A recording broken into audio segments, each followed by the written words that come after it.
فلا اقسم بمواقع النجوم، یہ لا جب آتا ہے پہلے تو وہ مخاطب کی بات کی نفی کرنے کے لیے، نے اٹ از لائک دیٹ، یہ نفی ہے۔ لا اقسم بیوم القیامہ، تمہارے خیالات غلط ہیں، میں قیامت کی قسم کھاتا ہوں۔ تو فرمایا فلا اقسم بمواقع النجوم، وقع یقع کے کیا معنی ہے؟ اور یہ سورت کون سی؟ واقعہ، اذا وقعت الواقعہ، وقع گر جانا، پڑ جانا، یہ ستاروں کے ڈوبنے کی جگہ ہے۔ فلا اقسم بمواقع النجوم وانہ لقسم لو تعلمون عظیم، اور اگر تم جانو تو یہ بہت بڑی قسم ہے جو ہم نے کھائی ہے۔ اس وقت کا انسان کیا سمجھتا کہ ستارے کہاں جاتے ہیں، کہاں غروب ہوتے ہیں، کہاں گرتے ہیں؟ آج ہمیں معلوم ہے۔ سورہ حامیم سجدہ میں جو کہا گیا ہے سنریہم آیاتنا فی الآفاق وفی انفسہم حتی یتبین لہم انہ الحق، ہم انہیں اپنی نشانیاں دکھائیں گے آفاق و انفس میں، یہاں تک کہ یہ بات واضح ہو جائے گی کہ قرآن حق ہے۔ آج ہمیں معلوم ہے خلا میں بلیک ہولز ہیں، اور یہ بلیک ہولز بڑے بڑے ستاروں کے پچکنے سے، پچک جانے سے پیدا ہوئے، اور جب وہ بڑے ستارے پچکتے ہیں، جو خلا پیدا ہوتا ہے، ویکیوم، اس میں بڑی طاقت ہوتی ہے، اس کے پاس سے کوئی سیارہ، کوئی ستارہ گزر جائے اسے کھینچ لیتا ہے قبر کے اندر۔ یہ بلیک ہولز کا تصور، اسی لیے اللہ نے اس وقت کے لوگوں کے لیے کیا کہا؟ فلا اقسم بمواقع النجوم وانہ لقسم لو تعلمون عظیم، انہ لقرآن کریم، یہ بہت باعزت قرآن ہے، فی کتاب مکنون، ایک چھپی ہوئی کتاب میں ہے، لا یمسہ الا المطہرون، اسے چھو ہی نہیں سکتے مگر انتہائی پاک ہستیاں۔ اس کے کیا معنی ہے؟ پہلی بات تو ہمیں معلوم ہو گئی، مراد فرشتے ہیں، بے ایدی سفرۃ کرام بررہ، اسی کی شرح ہو رہی ہے نا۔ اسی سے ایک فقہی مسئلہ نکالا گیا کہ بغیر وضو کے ہاتھ نہ لگاؤ، لیکن اس کا اصل مفہوم کیا ہے وہ سمجھیے۔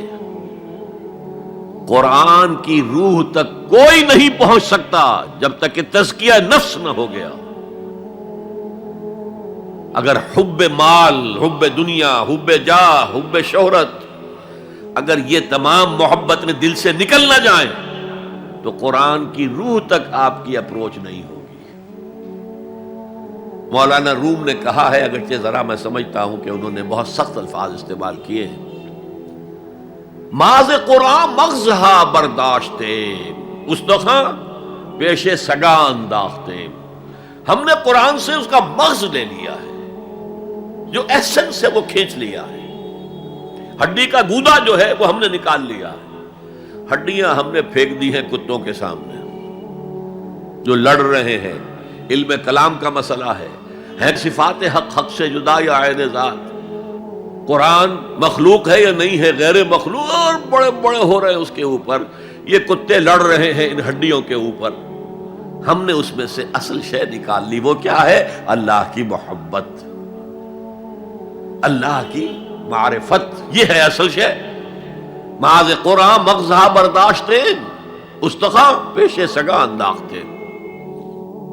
تو جب تک انسان کا باطن پاک نہ ہو جائے وہ قرآن کے چھلکوں سے کھیلتا رہے گا، چاہے وہ کہنے کو مفسر ہو،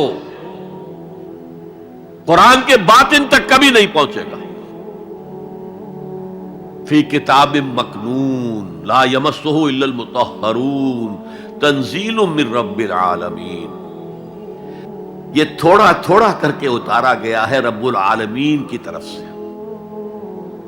انزال کے معنی ہے دفعتاً اتار دینا۔ لیلۃ القدر میں آیا انا انزلناہ فی لیلۃ القدر۔ رمضان کے بارے میں شہر رمضان الذی انزل فیہ القرآن، باب افعال، لیکن حضور پر ایک دم نہیں اترا، تھوڑا تھوڑا تھوڑا تھوڑا 23 برس میں جا کر اس کی تکمیل ہوئی۔ اب دیکھیے جو شکوہ کیا اللہ نے، کیا اس جیسی نعمت سے تم مداہنت کر رہے ہو، بے اعتنائی کر رہے ہو، اسے پڑھتے نہیں ہو، اسے سمجھتے نہیں ہو، اس پر عمل نہیں کرتے، اسے اپنا امام نہیں بناتے۔ تمہارا طرز عمل یہ ہے، بلکہ تم نے اپنا نصیب یہ بنا لیا ہے کہ تم اسے جھٹلا رہے ہو۔ غور کیجئے، جھٹلانا جو ہے دو طرح کا ہے۔ ایک ہے زبان سے کہنا کہ یہ نہیں ہے، کوئی اللہ کا کلام نہیں ہے، یہ قرآن وغیرہ جھوٹ، سب اساطیر الاولین ہیں، یہ محمد نے گھڑ لیا ہے وغیرہ وغیرہ، جھٹلانا ہو گیا۔ ایک جھٹلانا ہے عمل سے جھٹلانا، مان تو لیا اللہ کا کلام ہے لیکن اس کی حرام کردہ شے کو اپنے لیے حلال کیا ہوا ہے۔ حدیث نبوی ہے، ما آمن بالقرآن من استحل محارمہ، اس شخص کا قرآن پر کوئی ایمان نہیں ہے جو اس کی حرام کردہ چیز کو اپنے لیے حلال ٹھہرا لے۔ اس اعتبار سے غور کیجئے، اور اس کی مثال بھی دی ہوئی ہے سورہ جمعہ میں، مثل الذین حملوا التوراۃ ثم لم يحملوها كمثل الحمار يحمل اسفارا بئس مثل القوم الذین کذبوا بآیات اللہ واللہ لا یہدی القوم الظالمین۔ مثال ان لوگوں کی جو حامل تورات بنائے گئے تھے اور پھر انہوں نے اس کی ذمہ داری کو ادا نہیں کیا، اسے قائم نہیں کیا، اس کے احکام پر عمل نہیں کیا۔ جیسے فرمایا ہے سورہ اعراف میں، قل یا اہل الکتاب، کہہ دیجئے اے نبی صلی اللہ علیہ وسلم، اے کتاب والو، لستم علی شیء حتی تقیموا التوراۃ والانجیل وما انزل الیکم من ربکم، تمہاری کوئی حیثیت ہماری نگاہ میں نہیں ہے، تمہارا منہ نہیں ہے کہ ہم سے دعا کرو جب تک کہ تم تورات اور انجیل کو اور جو کچھ نازل کیا گیا تمہاری طرف اسے قائم نہیں کرتے۔ آج اللہ ہماری دعائیں نہیں سنتا، 30 لاکھ جا کر حج کرتے ہیں، دنیا کے حالات میں کوئی ذرہ برابر فرق آتا ہے؟ اول تو حرام کی کمائی سے حج ہو رہا ہے، تو حج ہے ہی نہیں سرے سے۔ جو کچھ کرتے گئے تھے سودی کاروبار وہی آ کر دوبارہ شروع کر دیا، سرکاری ملازم تو جو رشوت پہلے لے رہے تھے اس کے بعد آ کر شروع کر دیا۔ یہ کیا ہے؟ یہ تکذیب بالعمل ہے، جھٹلانا ہے۔ تم نے اپنا نصیب یہ بنا لیا ہے کہ تم قرآن کو جھٹلا رہے ہو، جیسے کہ انہوں نے جھٹلایا تھا۔ مثل الذین حملوا التوراۃ ثم لم يحملوها كمثل الحمار يحمل اسفارا، ان کی مثال ان گدھوں کی سی ہے جن پر کتابوں کا بوجھ لاد دیا گیا۔ مکالمات فلاطوں، گٹھڑی باندھ کر گدھے کے اوپر رکھ دیجئے تو کیا وہ واقعی منطقی اور فلسفی بن جائے گا؟ یہ مثال اللہ دے رہا ہے۔ اور یہ مثال کیوں دی گئی ہے؟ اس آئینے میں ہمیں ہماری تصویر دکھائی گئی ہے۔ تم اگر قرآن کا حق ادا نہیں کر رہے تو تمہاری مثال وہی ہے جو یہود کی تھی۔ بئس مثل القوم الذین کذبوا بآیات اللہ، بری مثال ہے اس قوم کی جس نے اللہ کی آیات کو جھٹلایا۔ تو زبان سے تو یہودیوں نے کبھی نہیں جھٹلایا تورات کو، عمل سے جھٹلایا ہے۔ یہ وہ 5 مقامات ہیں جن میں اللہ تعالیٰ نے خود اپنے کلام کی ثنا بیان کی ہے، تعریف کی ہے، اس کی عظمت کو بیان کیا۔ اب میں آپ کے سامنے ایک حدیث رکھنا چاہتا ہوں، حضور نے کیا فرمایا۔ ایک حدیث سنا چکا ہوں آپ کو، عن عثمان بن عفان رضی اللہ تعالی عنہ قال قال رسول اللہ صلی اللہ علیہ وسلم خیرکم من تعلم القرآن وعلمہ، تم میں سے بہترین لوگ وہ ہیں جو قرآن سیکھیں اور سکھائیں۔ یہ حدیث بڑی عجیب ہے، یہ ترمذی میں بھی ہے اور دارمی میں ہے، اور اس کے راوی حضرت علی ہیں رضی اللہ تعالی عنہ۔ عن علی رضی اللہ عنہ قال، حضرت علی فرماتے ہیں انی سمعت رسول اللہ صلی اللہ علیہ وسلم یقول، میں نے سنا اللہ کے رسول صلی اللہ علیہ وسلم کو یہ کہتے ہوئے، انہا ستکون فتنۃ، ان قریب ایک بہت بڑا فتنہ رونما ہوگا۔ حضرت علی فرماتے ہیں قلت، میں نے عرض کیا مل مخرج منہا یا رسول اللہ، اے اللہ کے رسول یہ فرمائیے اس فتنے سے بچنے کا، نکلنے کا راستہ کون سا ہوگا؟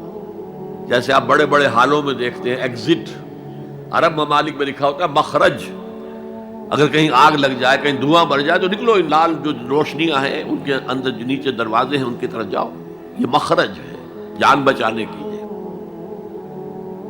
یہاں ایک لحظہ توقف کر کے ہمارا اور صحابہ کا جو فرق ہے اس کو نوٹ کر لیجئے۔ اگر ہم ہوتے تو کیا پوچھتے؟ حضور یہ فتنہ کب آئے گا، کدھر سے آئے گا، کیوں آئے گا، کیا ہوگا؟ یہ سارے سوالات کرتے نا، جن کا عمل سے کوئی تعلق نہیں، معلومات ہے۔ حضرت علی نے کچھ نہیں پوچھا، بس آپ نے فرما دیا کہ بہت بڑا فتنہ ہوگا، تو بس ہمیں یہ بتائیے کہ اس سے نکلنے کا راستہ کیا ہے۔ اب سنیے حضور کی زبان سے قرآن مجید کی مدح۔ قال کتاب اللہ، فتنوں سے بچانے والی اللہ کی کتاب ہے۔ فیہ نبأ ما قبلکم، اس میں تم سے پہلے جو تھے ان کی بھی خبریں ہیں، قوم نوح اور قوم عاد اور قوم سمود اور قوم مدین اور آل فرعون اور صدوم اور عمورہ کی بستیوں کے حالات ہیں کہ نہیں؟